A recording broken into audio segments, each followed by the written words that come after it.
Welcome to our channel. Today we how to subscribe to Google Sheets for app data sources, complete guide step by step clearly. To begin, open your web browser and navigate to Google Sheets.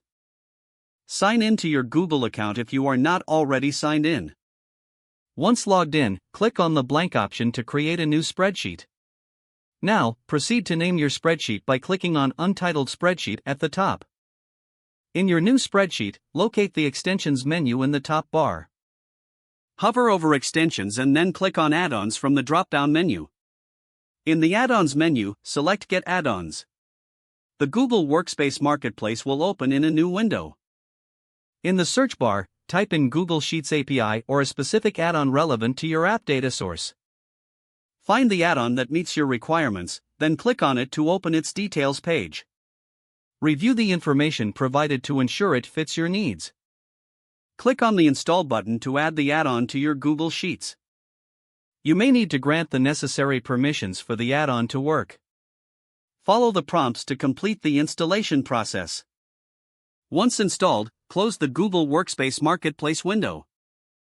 Return to your spreadsheet and navigate back to the Extensions menu. You should now see the newly installed add-on listed in the drop-down.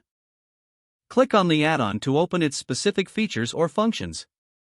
Depending on the add-on, follow any additional prompts to configure it for your input your app data source credentials if required. Finally, save your spreadsheet to ensure all your settings and configurations are stored. If the page does not load, refresh the browser or try again in a private or incognito window. Make sure you are using the correct email address, then retype it carefully to avoid small typos. If your password is not accepted, use the reset option and create a new strong password you can remember. Check your spam folder for verification or security emails, then complete any requested confirmation steps. Enable two-factor authentication if available to improve account security and reduce unauthorized access risk. After signing in, review your profile details so your contact information and settings are accurate and current. If you see an error message, note it down and try again after restarting your device and internet connection. Log out when you finish, especially on shared devices, to keep your account and payment information secure. Don't forget to like this video and subscribe to our channel for more step-by-step tech guides.